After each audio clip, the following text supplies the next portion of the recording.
Andre, let me start with you, and it's something that I had brought up yesterday with Ambassador Sullivan, but it's a critical point in politics right now. We know in Washington, D.C., the UK Prime Minister had visited President Biden, and this all focused on the idea of securing long-term missiles to provide an additional military strength for Ukraine. There's still not an answer to this, and it does seem kind of exceedingly restrictive that the allies, but particularly the United States and UK, have not moved more aggressively in providing Ukraine the weapons it needs. I wonder if you could comment on that a bit from your perspective. Thank you, dear Mark and dear colleagues. I'm glad to be with you today. Sorry for being online, not in person. And thank you for your question. From the beginning of full-scale invasion, some of our strongest partners have used the phrase that we will support Ukraine as long as it takes. And I think the Ukrainians fear that. And the reality now is that this formula of carefully managing the conflict by creating limits on how Ukraine can defend itself has cost a lot of Ukrainian lives.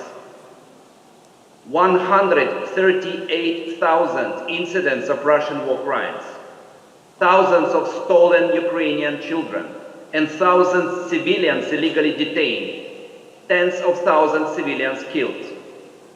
It is the best part of a generation of patriots falling to Russian bullets every day.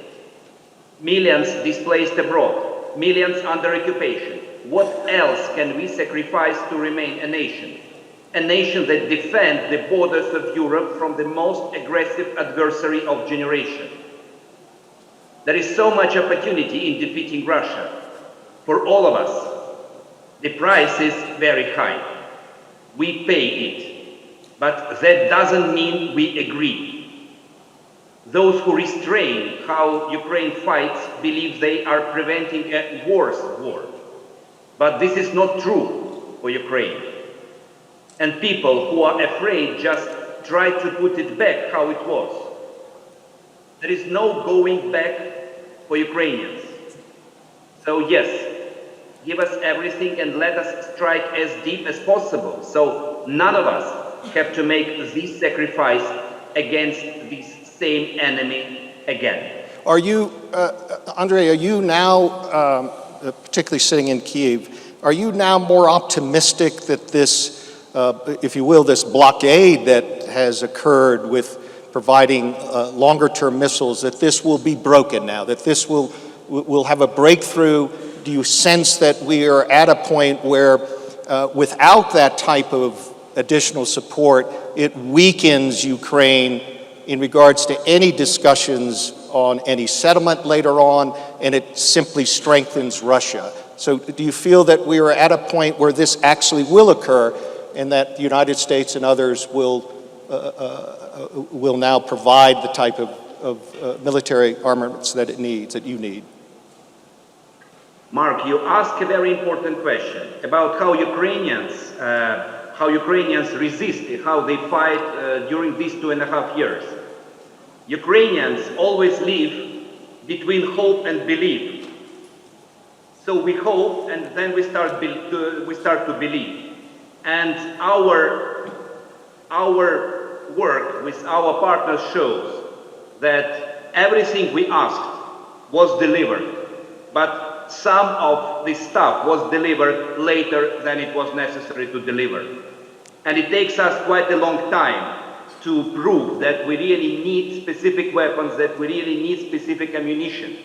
At the end of the day, we have been given HIMARSes, we have been given tanks, we have been given different types of missiles, we have been given F-16s at the end of the day. Though discussion about, for instance, F-16 started in 2022. Time is of the essence, and time is, how to say it, the time is, if we will not use time in our favor, time will work for the enemy. So it's very important to be for the politicians to be brave enough to take decisions and to take decisions timely, because time costs lives of Ukrainians. This is something that I think Ambassador Sullivan stressed yesterday in our conversation. Liev, what do you think about that issue? I think there's a concerning trend in American politics that I think Ambassador Sullivan touched on yesterday. President Zelensky responded to the debate when asked how he felt about the remarks in the debate, and President Trump's reticence about outwardly saying he hopes for a Ukrainian victory. President Zelensky said that he felt that this was an election season, and that there is a certain range of response that we just set aside to things that are said during the election season. But one of the things that I find particularly concerning about American politics right now is the politicalization of policy. And by that I mean that this election season seems to be extending through the whole term now, which is where you get these polarized politics, and you get politicians taking existential issues like this, like these long-range weapons that Ukraine needs so desperately, and using them for elections. And you've touched on the elections now, and I won't ask Andre this question as the prosecutor, but clearly there has to be a significant concern about what's going to happen in the elections in the United States this year vis-a-vis Ukraine. Is that your sense as well? I just think both parties in our country need to get back to core values and what it means, what's occurring in Ukraine and how profoundly that affects not just Europe, but America and the entire free world. And we need to stop looking at elections and policy as shifts of power, but rather ways in which, as Americans, we exercise our values and our principles. And I certainly think that the Ukrainians' fight for democracy and sovereignty is one that speaks directly to our own policy and values. One of these core values, I suspect, Andre, that Liev just mentioned, would have to be this issue of accountability. The idea that we're witnessing probably the greatest onslaught of atrocity crimes since World War II. I know Ukraine has focused a good deal of effort. Your office has focused a good deal of effort on undertaking war crimes investigations, and you had already alluded to 138,000 investigations. This is a massive undertaking, even in the best of times, but Ukraine is trying to do this at a time of war. How is that process going? Do you remain confident that Ukraine has been able to build a process to ensure this degree of accountability that's necessary, and to do so within Ukraine's legal system? Thank you, Mark, because it's work of hundreds and thousands of Ukrainian investigators and prosecutors who are devoting their life, even risking their lives, collecting evidences. This war is already named as the most documented war in history. But our commitment to deliver justice in time, to deliver justice just now, if we have resources, I think it's commitment which unite us with our partners and friends and colleagues from international institutions like International Criminal Court, from countries who open their own investigations, and there is more than 27 of them, with joint investigation team which works under the auspices of Eurojust and consists of 7 countries. And of course, the primary role belongs to our national investigation and prosecution. It's not easy, but we are using new technologies and techniques to investigate crimes, collect evidence for cases, and build prosecution strategies. We already have 131 convictions in Ukrainian courts, even during the war, which means that we not only document, we not only investigate and prosecute, we bring cases to court, and we have convictions. There is a lot of evidence, of course. And our commitment is also to bring justice for every Ukrainian who has suffered at the hands of Russia's illegal war of aggression. Russia openly describes their aims to eradicate our identity and our nation in genocidal terms. The idea that because they commit a lot of crimes, we shouldn't aim to prosecute them all, this only weakens international human rights law, the laws of war, the laws that govern peace. This is not a time to compromise with the aggressor. They must finally believe the rules apply to them also. Defeating Russia and holding them fully to account, these are two steps that are necessary to reverse the rise of autocratic powers. I believe my team can live up to this legacy and lead our partners to support Russian accountability at last. But how is the accountability, as I've just described, is absolutely critical in the sense of international law.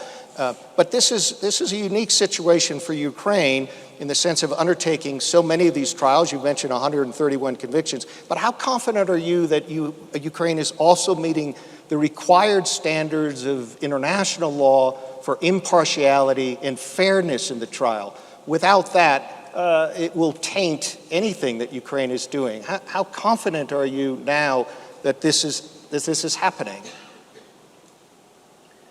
First of all, I think the results of our investigations, the results of our trial, 131 convicted by Ukrainian courts, and I haven't heard any critics about these cases because many of these cases are also supervised by civil society organizations, by NGOs, by our partners.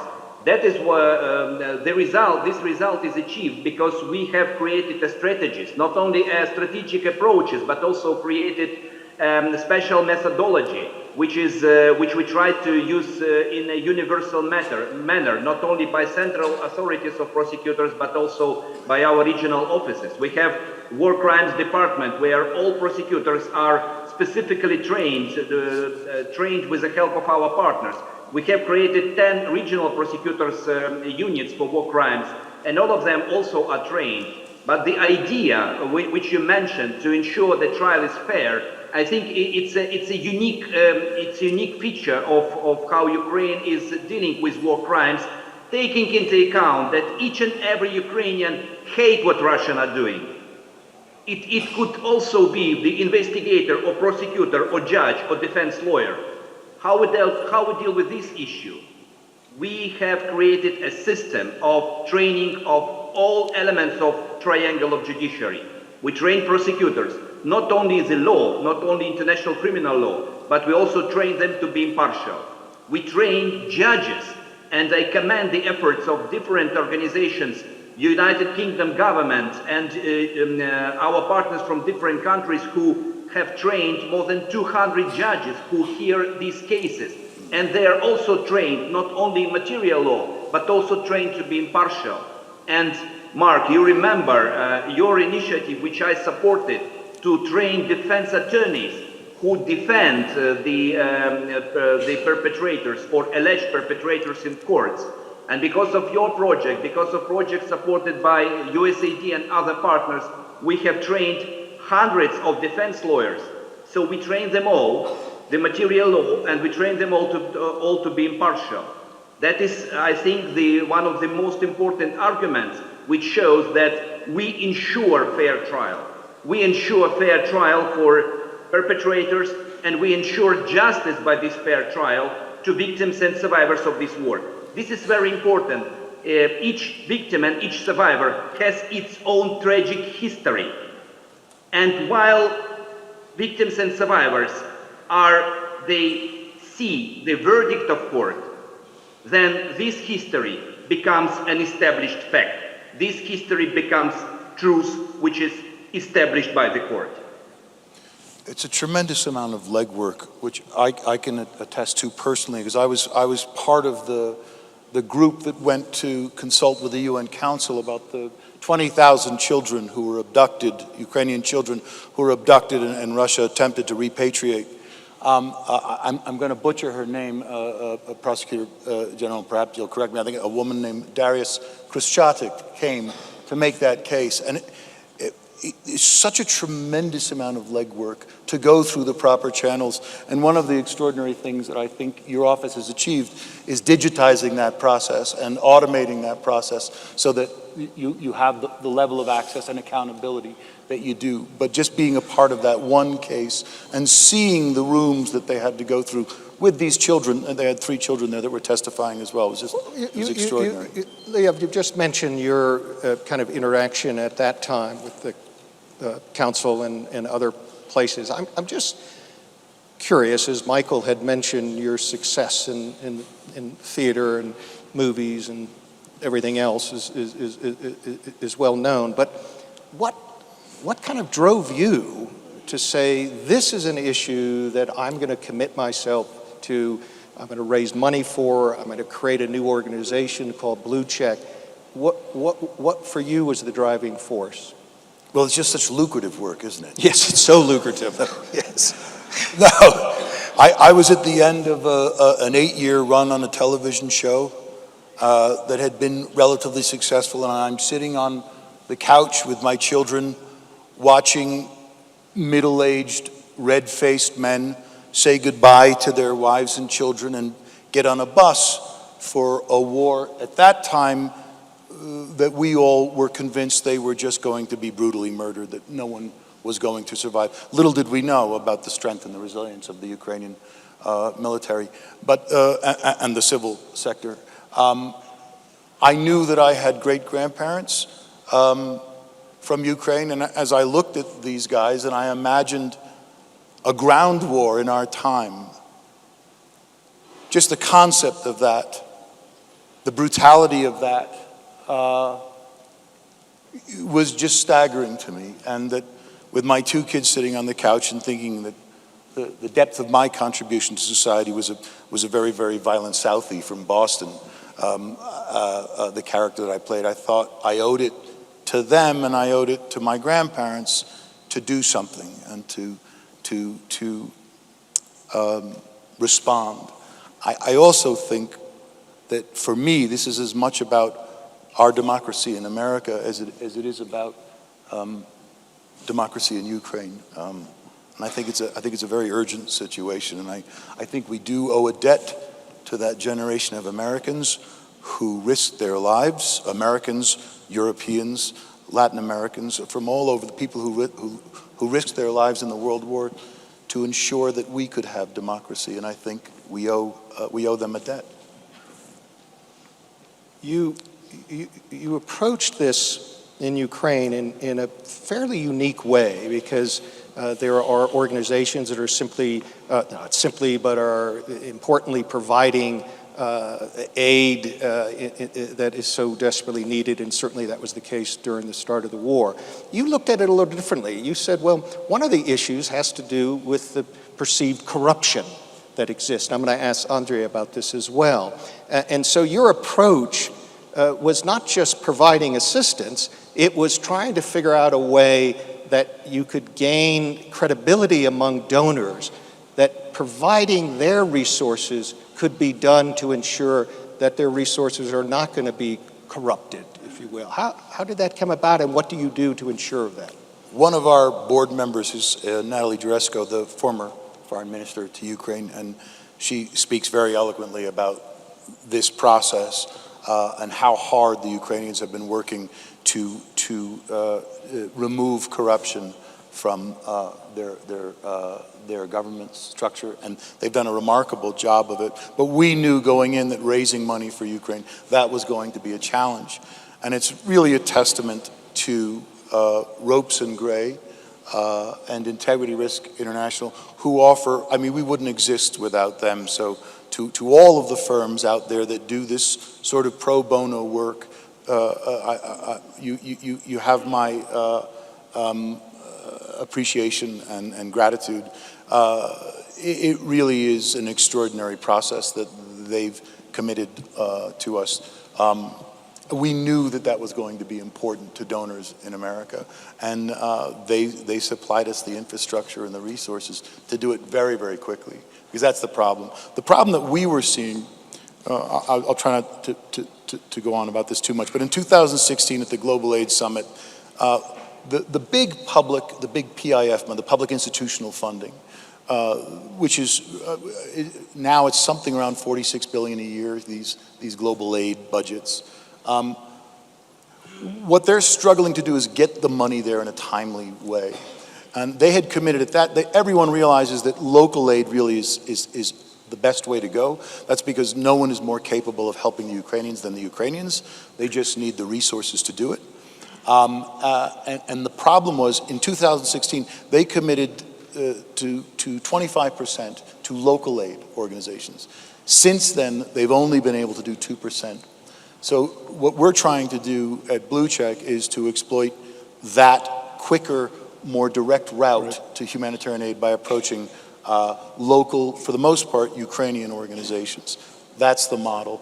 The part that's important in terms of the fundraising, which is essentially what I do, is this specter of corruption that haunts Eastern Europe and particularly Ukraine. And for that we rely on, as you mentioned, Integrity Risk International and Ropes and Gray. Well, the term haunting Ukraine in this area is not an exaggeration, certainly in the earlier days of the war. There has been, it seems to be a significant shift now in the perception and I think the reality of what's happening in Ukraine. Absolutely. I noted that the Atlantic Council came out a report this year that indicated that Ukraine ranks now among the world's top performers in anti-corruption in their index. Andre, you are in essence the one that oversees this in ensuring that the corruption is stamped out. And you said, I think at the beginning, when you and I first met, you had zero tolerance for corruption on any issues. Do you feel confident that Ukraine has now gotten beyond that perception that corruption has been rampant and clearly now is in a situation where people are confident that there's so much attention placed on it, particularly from your office, that there's confidence, as Liev said, about providing assistance? Thank you, Mark. Of course, the corruption is an internal enemy that we have in Ukraine. So we have external enemy, Russia and its allies and, spies, traitors, collaborators, while internal enemy is corruption. And of course, we are fighting corruption as one of our priorities. And this is our daily work, actually. What is important that not only Atlantic Council, I just recalled the report of Transparency International of 2023. It's International Corruption Perception Index of 2023, where Ukraine increased its score from 33 to 36, climbing 12 positions, and in the ranking list became better in the fight against corruption. So it's not only Atlantic Council, it's also other institutions who work and look very carefully on the tendencies which we have in Ukraine. And for me, it's very important because when international organizations confirm our tendencies, this is very important because it also shows confidence to Ukrainian people and to our partners that Ukraine's commitment to fight against corruption is one of the most important tasks before our society. Of course, we did a lot, and it's not only specific legislation with strengths and capabilities of National Anti-Corruption Bureau of Ukraine, of Specialized Anti-Corruption Prosecutor's Office. We have changed the law on Bureau of Economic Security. And today, the Parliament of Ukraine finally adopted the law on reform of customs service. This is one of the most corrupted state institutions, and it's very important that now the head of customs office will be selected by the board of experts, where half of this board will be international experts, and they will have casting vote in case the votes will be 3-3, equal. This is very important. This is also about commitment of our country and government. The most important element which I would like to highlight, that if you see and if you hear about more cases of corruption in Ukraine, it doesn't mean that we have more cases. It means that we have more reaction on cases, like it was if we compare with 10 or 20 years ago. This is the most important. We have successful cases of prosecution and investigation and prosecution of corruption against the president of Supreme Court of Ukraine. First time in Ukrainian history, he is now in court, he is now on trial. We have cases where ministers, deputy ministers are involved, heads of administrations, prosecutors, investigators, police officers, customs officers, tax inspectors. So it doesn't mean that we have more corruption, but we react on every fact. And this is very important because this is actually a very difficult job. Right. You understand, you need to understand that there is resistance as well in this sphere. But our commitment is to eliminate corruption, while I understand that this is a long way. And it's not only a repressive method which should be used, it's also regulations should be changed on governmental level in order to close the gaps, in order to close the holes where people who are used to corruption try to find additional gains. And I would assume, let me say one thing before I ask this question, a follow-up question, and one is for the audience. We've got a significant number of people here. This is really for you, and so I would ask you if you have questions for either of our guests to just stand up and we'll get you a mic to start that process. I'm eager, and they're eager to hear from you as well. I suspect what the prosecutors just said about the corruption makes your job a bit easier in the sense of the perception of what's happening in Ukraine, and that have you seen direct results of Ukraine having been more aggressive on this issue? Any Absolutely. corruption? I think it's a very important distinction that the Prosecutor General makes, is that it's not more cases of corruption, it's more cases of corruption being reacted to and being prosecuted. I think that's that feels, at least in my layman's knowledge of Ukrainian history, I'd love it if the ambassador could chime in on this. But it seems like that is a 180-degree turn in the right direction. Good. Yes. Do we have a microphone here, Ken Murphy? Then I want to follow back, Andre, on an issue on the ICC. Go ahead, Ken. Thank you. It's actually addressed to Andre. Andre, Ken Murphy here from Ireland. And I just wanted to say it's good to see you looking so well. And maybe for some people here by way of background may not be aware that you were a very active member of the IBA. We used to meet over the years at the bar executives, and we've served on committees together here. So it is great to see you and looking so well. When I think back to those happier times, I can only imagine now, and possibly can't imagine, the stresses, the pressures, the responsibilities that you have in this role. And it's a question that just occurred to me, for you and for your staff, reviewing evidence of grotesque war crimes and crimes against humanity. How can you manage, and you and your staff manage, to handle that, keep your equilibrium, and continue to do your job, given the extraordinary stresses that you're under? Thank you, Ken, and I'm really happy to see you. In September 2022, I have a meeting in DC, in Washington, with one of the Ukrainian donors, and they asked me at the end of the meeting, how can we help you in your work? Because they were dealing with some other issues. And I said, could you kindly prepare the program of mental resilience for my prosecutors? Now we have two programs in parallel, one from US and one from European Union. They are pilot, and the prosecutors are coming through this resilience program because it's important for me to have them in a working conditions first. And second, it's important for us to be normal persons after everything will be ended, after our victory and after peace will be established.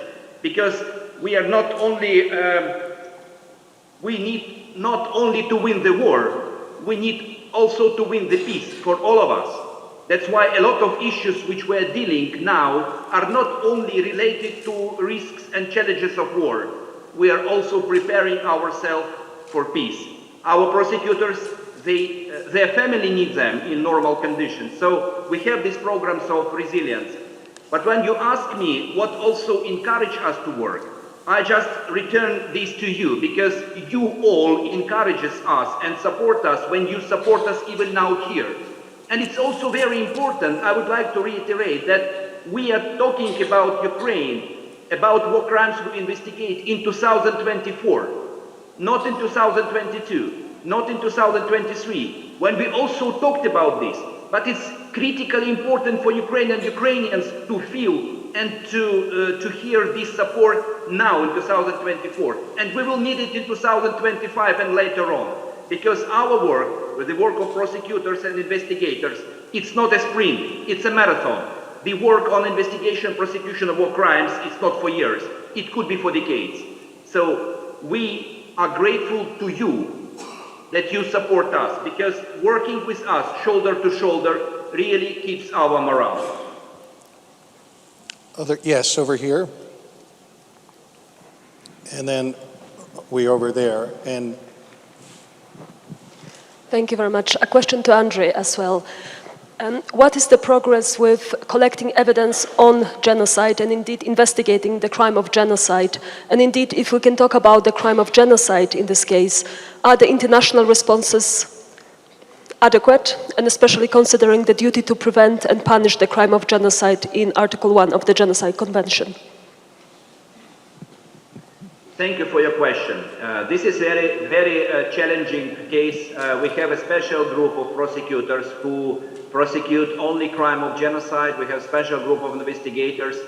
And we collect evidences that show the patterns of the variety of and massive number of Russian war crimes that leads us to prosecution of the crime of genocide. We have such article in our criminal code, so we can prosecute crime of genocide on national level. While the most important, of course, for Ukrainians and for the world is to see the case of genocide, for instance, in the International Criminal Court, or in the country with universal jurisdiction, which also has jurisdiction into this crime. The patterns of crime committed by Russia shows that the elements of genocide are already in place. First and foremost, of course, the case of forced deportation of Ukrainian children. You know that the forced transfer of children from one nation to another is one of the elements of genocide. The concentration of different types of war crimes against civilians, for instance, in such places as Bucha, is also a possible case of genocide which we investigate. We also investigate a massive number of torture and ill-treatment which is used by Russia against our prisoners of war. According to our findings, and screening shows that up to 90% of prisoners of war and civilians who return from Russia after exchanges were subjected to different types of torture, ill-treatment or inhuman treatment. The massive attacks on critical infrastructure during cold winter of 2022 and 2023 already lifted the position of the ICC, of the Office of Prosecutor of the ICC, from war crimes to crimes against humanity. So we are collecting evidence to show that the intent of Russia was and is to annihilate Ukraine and Ukrainians as a nation. And I will also mark three elements. I already mentioned the case of forced deportation, the kidnapping of Ukrainian children, which is the attempt to steal our future. Russians are killing us now. Every day Ukrainians are dying from war crimes committed by Russia. And also, Russia is committing huge number of crimes against Ukrainian cultural heritage, destroying our museums, destroying artifacts, destroying our churches. And this is crime against our past. So if they want to kill our future, if they want to destroy our past, and if they're killing us now, these are all elements which will help us to build our case of genocide. While I understand that this is a challenging issue, and we work intensively with experts from all over the world to build this case.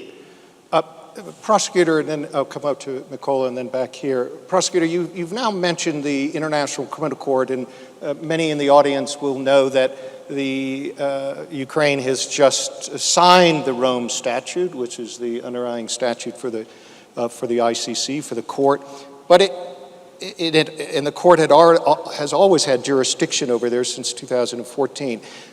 But there is some criticism that Ukraine accepted something called Article 124, which means for the next 7 years, the court can investigate and can bring charges against those that have committed, for instance, war crimes, but not against Ukrainian soldiers. That there's a 7-year kind of gap on that.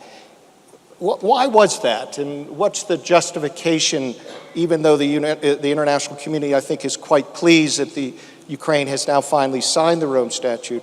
What would be the justification for Ukraine saying, well, we want a 7-year period to where the focus really shouldn't be on the soldiers?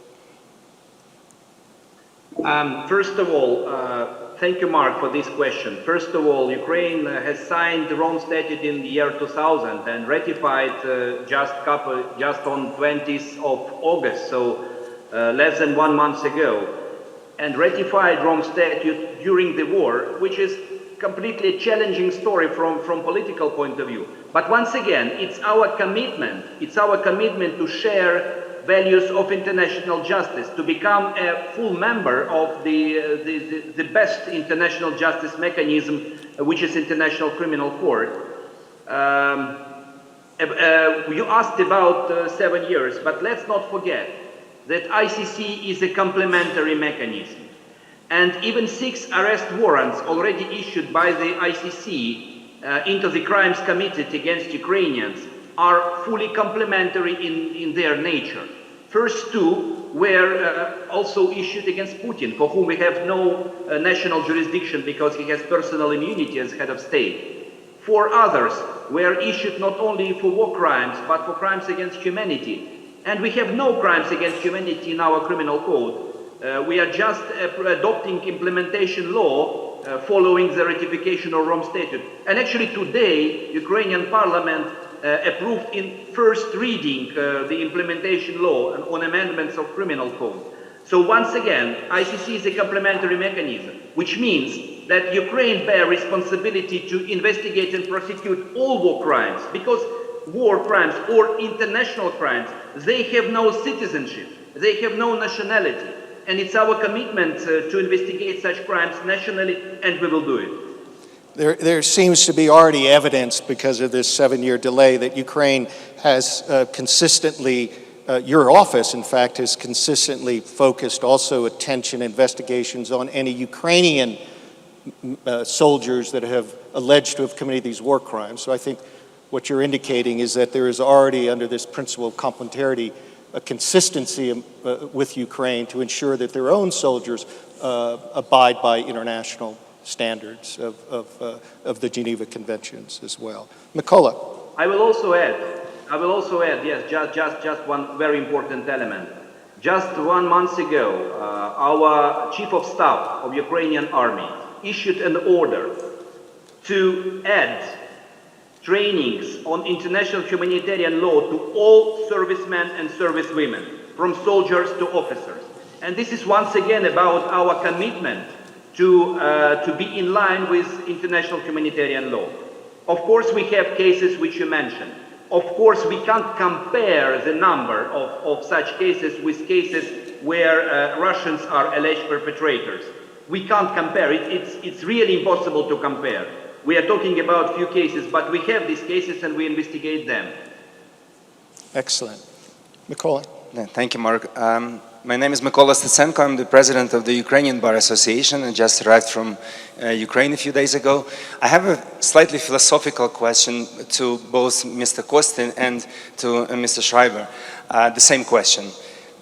Here I meet a lot of people and I already hear some views that maybe it's not the Russians who are responsible for this. This is not a collective responsibility. It's about the top management. It's about Mr. Putin and his allies. And of course I have my views, but I would like the audience to hear your views, Mr. Kostin and Mr. Schreiber. What's your take on this, on the collective responsibility for this war? Thank you. Liev, you want to go first? Well, I can't talk about it in depth because it doesn't publish until the 27th, but I've recorded a story of a Russian officer. And it really is a harrowing story, a personal account of what that officer went through serving in the Russian military, and a really illuminating perspective on who is fighting this war on the Russian side and what they're going through. So I do think that's a very compelling question that you ask, and on the 27th, the New York Times will publish this story, and I really look forward to all of you having the opportunity to hear a perspective of a Russian officer who's since left. Thank you. Andre, anything to add to that? Of course. First of all, let's come back to the first leadership crime, crime of aggression. We understand who is responsible. Putin, his entourage, people who are together with him, the highest military and political leadership who started this war. And we need to prosecute crime of aggression, definitely. And sure, we need to do it on international level. First time, actually, from Second World War. First time after Nuremberg trials. This is our commitment. And it's not only about highest military and political leadership. It's about full system of Russian army. Because in our cases, we have initial perpetrators. We have officers of units of different level. We have generals. We also have people who are indicted by us for incitement of genocide, so-called propagandists. We also have people who are civil servants in Russia, but who are involved in the forced deportation of Ukrainian children, when they change their nationality, when they change their names, when they try to destroy their history. So we are looking very wide on number of different perpetrators who work in concert. And they changed are committing crimes together. And they actually changed the laws around immigration to speed up and simplify that process of repatriation. Well, I think this is all, and what Andre said, I think it's great. In the sense of the crime of aggression, we all know this is a leadership crime. There's nobody more responsible, Andre, as you said, than President Putin. But there has been, Andre, a significant delay in creating a special tribunal for the crime of aggression, because as we know, the International Criminal Court does not have jurisdiction over that crime in relations to Ukraine. The Council of Europe seems to be supportive, but the G7 seems to be quite consistent in its position that it simply does not want to, it does not have appetite to be pursuing a sitting head of state, which is what would happen with a special tribunal for the crime of aggression. Do you think the international community will in fact move towards creating this method to ensure that Mr. Putin is brought to justice specific for the crime of aggression? Once again, it's about commitment of Ukraine and Ukrainian people. If there is a gap in the international system of accountability, we propose to fill in this gap. And the International Tribunal is one of the elements to ensure accountability for the crime of aggression.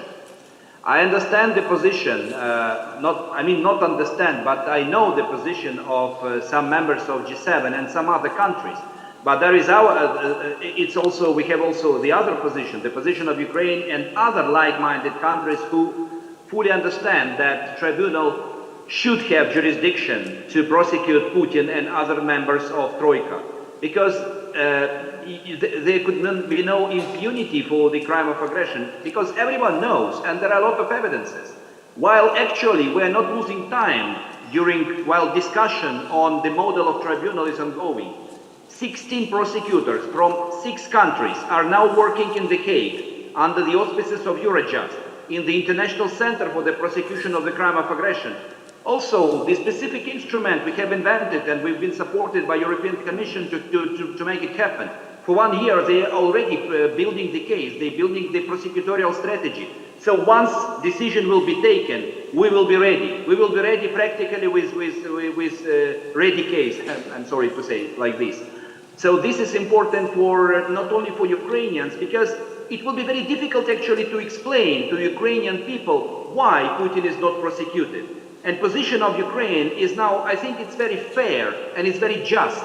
If we create independent international justice mechanism, like special tribunal, let this special tribunal independently take decision whom and how to prosecute. We cannot limit this tribunal from prosecuting someone politically, because it will once again show that politicians influence judiciary. We don't want this to be happen. All your Western societies are built on principles of the rule of law, of freedom and democracy, and on principles of division of power. So, let prosecutors and judges decide whom to prosecute, and the court will take final decision. Politicians should not influence such decision. I believe that this discussion is difficult. I know it because I'm from the very first day involved in this discussion. But I've been optimistic. At the end of the day, we will find solution which will be efficient, not only to punish those who started war of aggression against Ukrainians, but also to show the other dictators, the leaders of other authoritarian regimes, that they will be held to account if they will start aggressive war in any other place of the world. Andrei, thank you very much. Next question is over here, or was there somebody here I need to shift? Let me go there first and then shift over there.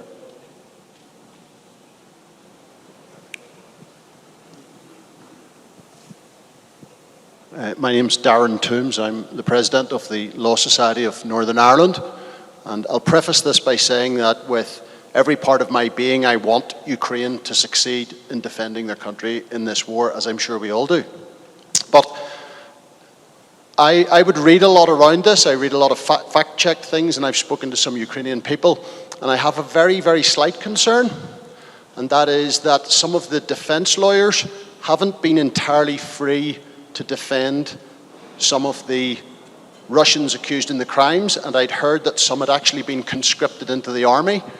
And I was just wondering what the prosecutor's comments on that are, because, you know, at home as lawyers, sometimes people are asked, how can you represent that murderer? How can you represent that racist or that rapist or whatever it might be? And the reason is it's to uphold the rule of law. I think it's an excellent point, as we alluded to earlier. You really have, it's the holistic approach to international justice which requires a strong defense. Andrei, you've talked about, you responded to it before, about the focus of your office on ensuring, supporting those organizations that are providing the type of support for defense. We're doing that as well. Is there anything else you kind of want to add? You might want to indicate that the vast majority of those cases right now are trials in absentia, because the Russian soldiers who have committed these crimes are simply not in Ukraine, and so that's another challenge for that. But Andrei, I assume you continue to be confident about what Ukraine is doing in the defense side of things, as you alluded to earlier. Thank you, Mark. First of all, when I hear such information, I will always ask about the concrete facts. So if you have concrete facts of some pressure over defense lawyers, please just send it to me, and we will check and investigate such cases. Regarding issues of conscription, so each and every Ukrainian by law, who is in age of conscription or mobilization during the war, it's the obligation to serve in the army. So I don't see this as a matter of any pattern, but I would like to get information in order to check it, and even to give you back the exact reply on how to say it, on information you have commented. But the cases of bullying of defense lawyers, of prosecutors and judges, of bullying, I mean public bullying, these cases were quite often in 2022 when we have first verdicts of courts. And that is why when we started this program of training of defense lawyers, prosecutors and judges, we also started something like a communication campaign in order to explain to Ukrainians that if you want justice to be served, yes, you need to support independence of judges, prosecutors and defense attorneys. And once again, I haven't heard yet about any critical cases which we can discuss as a matter of great concern. Once again, if you have concrete cases, please send this information to me and we will check it. Thank you, Andrei. Thank you for that direct response. Yes, and then Homer. Here's one.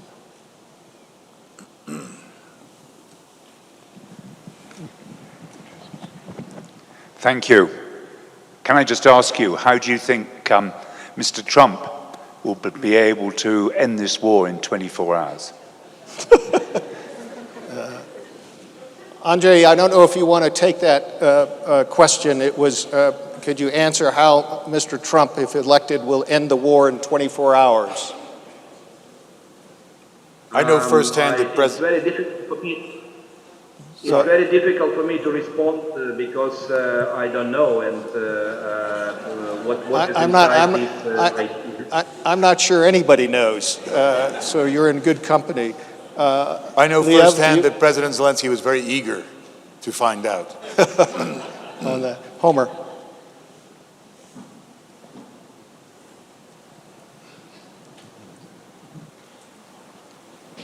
Thank you. My name is Homer Moyer. I'd like, Mark, with your permission, to make No, a question. You have to give a question. 3 quick comments. I'll dream up a question at the You end. have to go quickly, Homer. We're running out of time. Go. I just think it's important for the Prosecutor General to hear from us how much we appreciate how extraordinary the things that you are doing are. And I'd like to start with corruption. Official corruption is an issue that's been on the table for just under a half century. It's a very difficult issue. It's hard to deal with.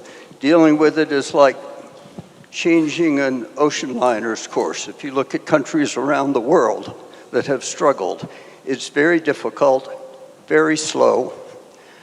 To be doing that during a time of war, to be prosecuting some of your own corrupt officials, including very senior ones, puts you apart from countries around the world. Second, the war that you are fighting in defense of the rule of law and democratic principles is heroic and truly extraordinary. It's obviously a very asymmetrical war with a big opponent whose allies provide weapons to attack your territory, whereas you are struggling to have a similar ground rule for yourself.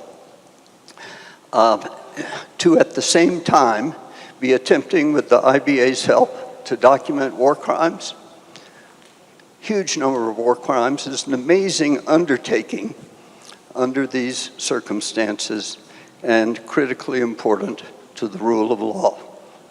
And third, And final. to echo Quickly.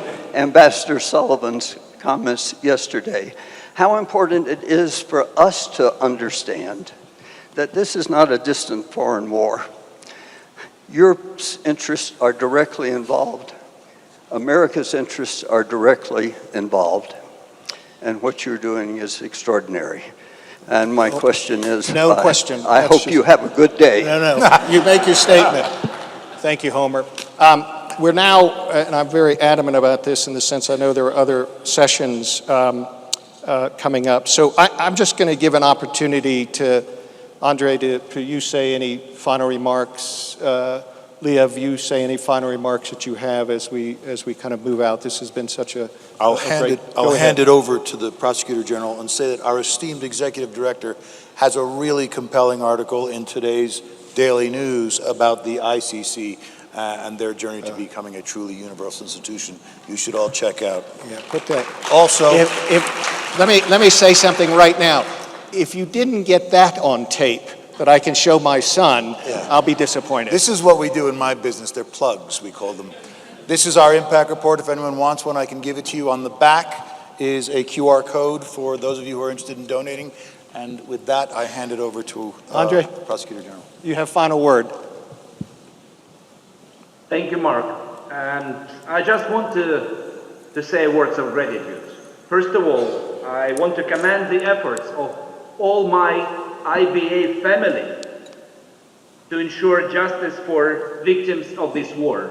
And special thanks, Mark, for the Eyewitness to Atrocities app, which helps us to collect thousands and thousands of evidence which are later on used in our criminal cases.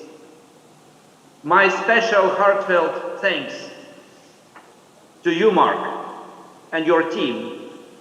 You are fighting with us shoulder to shoulder to ensure victory of justice in the courtrooms, in Ukraine, in the ICC, and in other countries.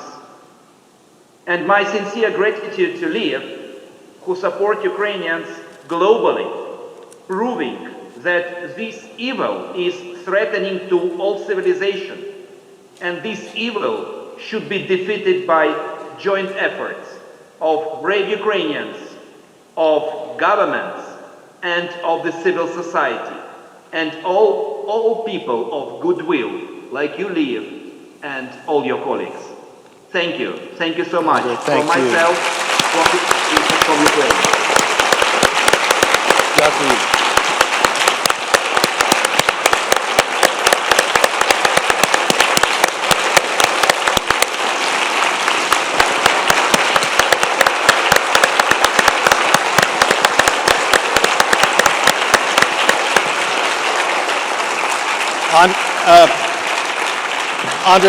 Andre, in case you didn't see that, that was a standing ovation for you, and that was remarkable. Ladies and gentlemen, Andrій Kostin and Liev Schreiber, thank you very much for being here.